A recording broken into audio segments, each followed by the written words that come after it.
Guru is an integral part of Hinduism. Literally, the word Guru means one who removes darkness. In Hindu religion, Guru occupies a very prestigious position. Even God incarnate, Lord Rama, in Hindu theology, had sage Vasistha as his Guru. In Yoga Vasistha, he addresses to his disciple, O Rama, an aspirant should take recourse to satsanga, good association. He should nourish his intellect by receiving instruction from the sages and reflecting upon them. Gradually, he should cultivate the great qualities that manifest in enlightened personalities. At the same time, however, utmost discretion and vigilance is also advised in walking on this path.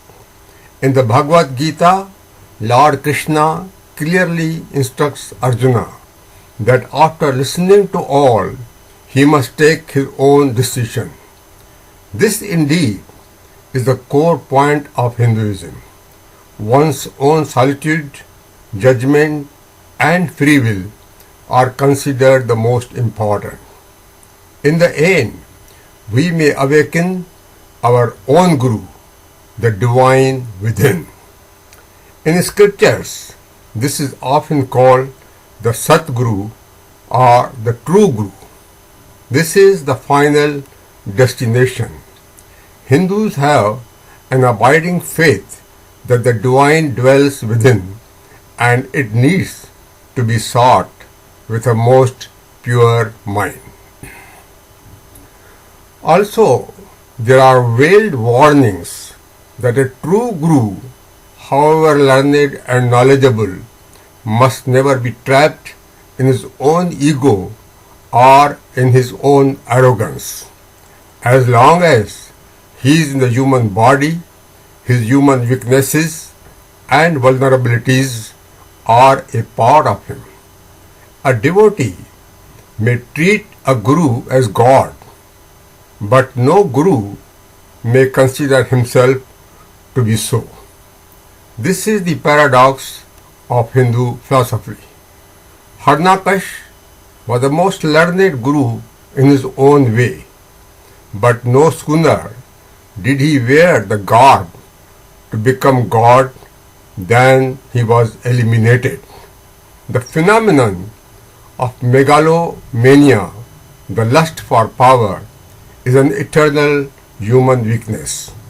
True humility is the sign of a genuine Guru.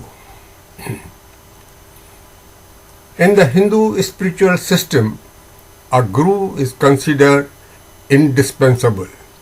Hindu scriptures considered a mother to be the first Guru, Matravan, until the child was 6 years old. The father would be the next Guru, Pitravan, until the child was 9 years of age.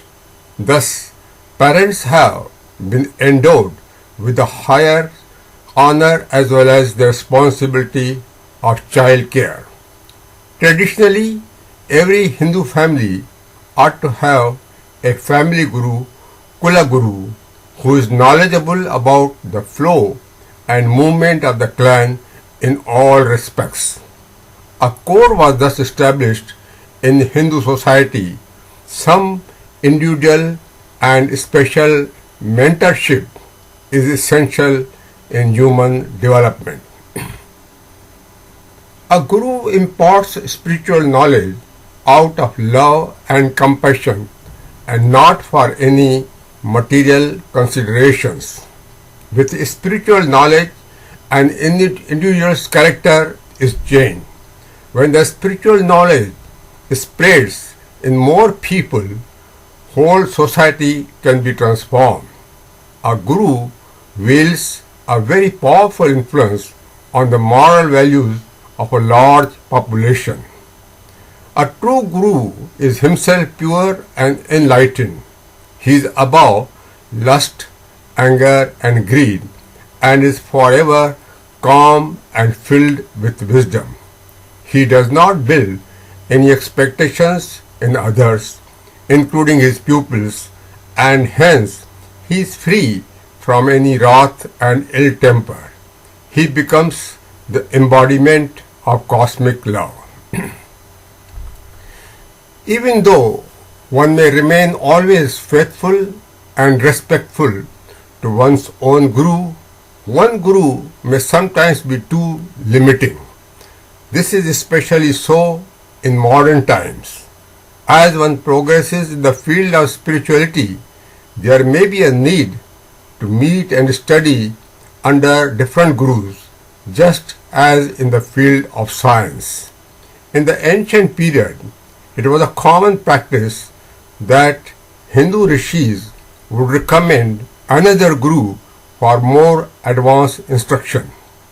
Hindu scriptures have also stated that a person should be like a bee, collecting honey from various flowers. In the Srimad Bhagavatam, there is mention of Sri Dattatreya, who had 24 gurus. The Shishya, pupil, too has certain requirements.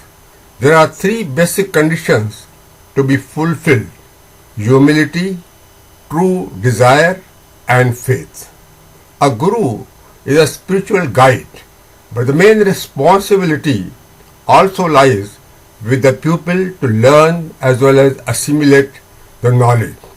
Said Sri Tapavan Maharaj, to the worthy aspirant, the great spiritual guides impart instruction or the knowledge of truth, but it is the aspiring disciples themselves to follow those instructions and acquire the divine qualities by strenuous efforts.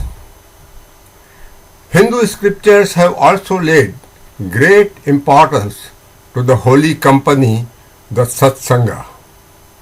Indeed, if we leave the holy, we become involved with the unholy. Man is a social animal. He simply cannot do without some association and fellowship. Hindu sages have repeatedly underscored the value of Satsanga, the holy company. Man is prompted to attend religious congregations and assemblies where people talk and think of only pious and spiritual matters. They sing songs in the glory of God, Gungan, and thus purify their minds and gradually transform themselves to a divine way of living. Talking and thinking of divine virtues is considered to be the most effective way to inner spiritual transformation. As in many other faiths, Hindu religion too has occasionally the cult phenomenon, which may divide people into factions, placing unhealthy power in the hands of a few and compromise true spirituality for egoistical and narrow-minded pursuits. Sri Ramakrishna's advice is pertinent. Don't accept anybody as your guru until you examine him or her both by day and night for days together. Then, if you find that he or she can stand all these tests and is really pure, you can accept that person as your guru.